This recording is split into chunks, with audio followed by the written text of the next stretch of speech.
Hi, I'm doing a movie review on Julie and Julia, starring Meryl Streep and Amy Adams. This movie came out a couple weeks ago, but I just saw it with my girlfriends, and it's actually a really good, feel-good movie for the girlfriends. I got so hungry watching that movie, though. Like, there's just food everywhere, and Amy Adams is cooking all these things. So, the plot, for those who don't know about it, is two different stories. The story of Julia Child, a famous cook, and Julie Powell, and how she creates a blog that works her way through Julia Child's recipes in her famous book. But then it also flashes back to when Julia Child is making the book, and her life story through that.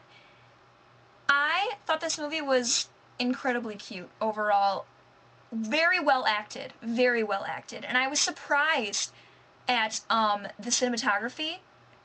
They had some really cool shots, and I thought it was just going to be another romantic comedy fluff movie, and they did a nice job.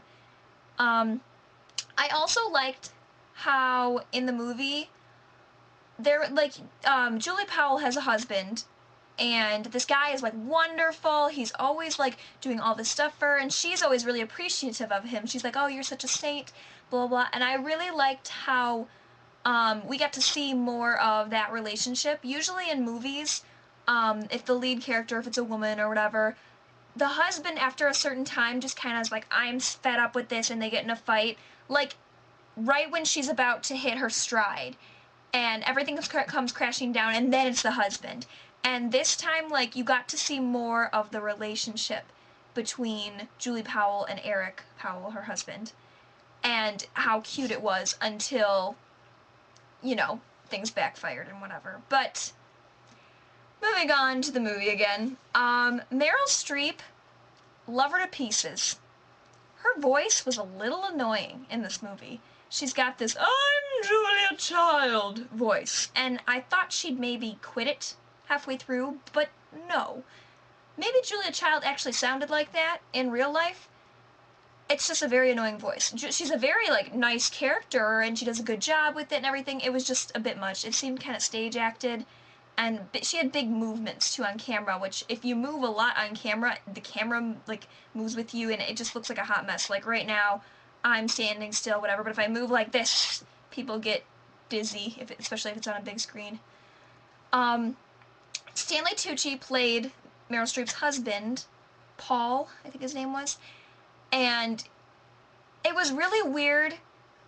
Okay, he was in The Devil Wears Prada, and he was like kind of a gay character or had a gay flair to him, and it was weird seeing him in a straight role. Like, I was just expecting him to be like the Devil Wears Prada character again. I don't know, maybe he just did a really nice job that I thought he was going to do the same thing. So, he did a great job. He had a great character and everything. I just wasn't expecting it. I don't know. And there was one line where they're like, "Are you a homosexual?" And he's like, "No." And I was just kind of like, "But he is." But Devil Wears Prada, like, I don't know. But it was overall a really cute movie. I don't think it's gonna win any Oscars, but there was good acting in it. And that's always good in a romantic comedy, because sometimes it's just can be considered fluff. Um, Oh, in the movie, Julia Child lives in Paris, and there's some French in it. I'm a French major, so I loved this movie for that reason. I was like, "Oh, I understand everything," but they don't have any subtitles, so I don't know if that could be confusing for people who don't understand French. They weren't really saying anything that key in French. They were saying like, I want to sing at the restaurant," and stuff like that. It wasn't really like a key plot point in French. Most of it was in English though, but you saw her learning French and everything. I think that's about it. Overall, very well acted movie. I was like, "Oh, okay, I'll go with my friends and it'll be a fun movie," but I was actually really excited after. I was like, "Wow, that actually was a really good movie," and I was expecting kind of to regret the movie ticket price. So, if you can, go out to see Julie and Julia.